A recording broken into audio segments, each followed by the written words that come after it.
Welcome to the Real Estate Espresso Podcast, your morning shot of what's new in the world of real estate investing. I'm your host, Victor Menashe.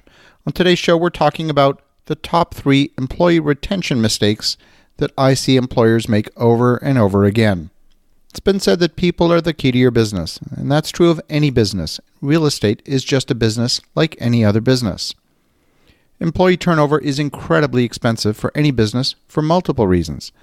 Number one, before somebody leaves, they've taken their foot off the gas and they've been coasting for some time and you haven't even noticed. Number two, you'll be experiencing a period of time when the organization is shorthanded until you find an adequate replacement.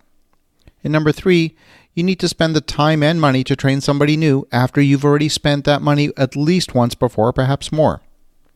So, what are the top 3 employee retention mistakes that I see over and over again? They are: number 1, failing to train your staff and setting the correct expectations. Number 2, failing to give employees a professional growth path. And number 3, failing to trust your employees. So let's go into each one of these in a bit more detail. Number 1, failing to train your staff and set expectations. When you hire staff, it's foolish to think you're going to be able to delegate 100% of a task to a new employee. In order to get maximum productivity and maximum commitment from them, the first few days on the job are going to set the tone for the entire relationship from that point forward.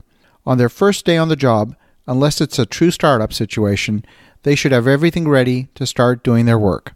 That means their office space should be ready. They should have a working computer, telephone, email address, and business cards. If these things are not in place, the employee is left with a feeling that they're not a priority.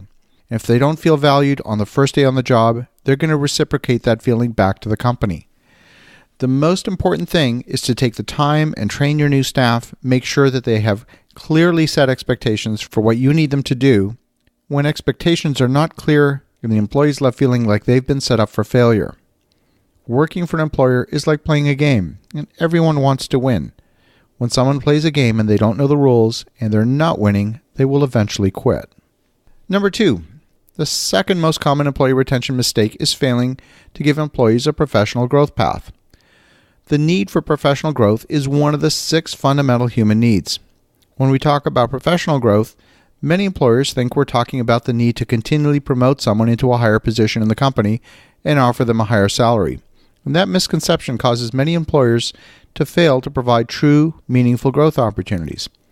When someone spends the majority of their working day in an environment where they're not learning, they're not challenged, they will also experience a lack of variety. And the need for variety is the second of the 6 fundamental human needs. There are so many simple ways that you as a business leader can provide growth opportunities without necessarily having to redefine somebody's role.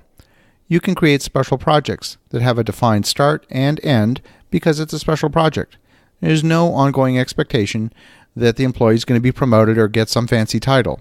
By using projects instead of positions as a pathway to growth, you can engage your employees much more effectively than by promoting them into a higher position in the company.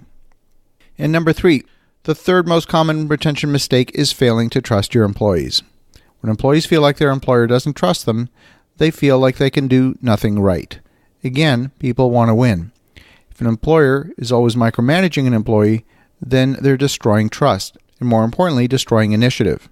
There is a way to implement quality control that doesn't have to shatter trust. If it's part of the company culture to include quality assurance as a necessary step of delivering a product to the end customer, then nobody feels singled out. Nobody feels like it's a trust issue. It's a well-known fact that everyone makes mistakes from time to time, and ensuring quality through a standardized review process is the key to achieving high performance and high quality. But if you're going to implement quality controls, then you need to implement it across the board, including for management. There cannot be a double standard. If you want your employees to show initiative, that means they need to have the latitude to make the occasional mistake. And in truth, most mistakes aren't fatal. So those are the 3 most common mistakes. And if you avoid these mistakes, take a look in your organization, see if you're performing any of these cardinal sins. And if you are, stop doing it. And you will have a happier, more engaged workforce for years and years to come. So you're thinking about that, have an awesome day. Go make some great things happen. And we'll talk to you again tomorrow.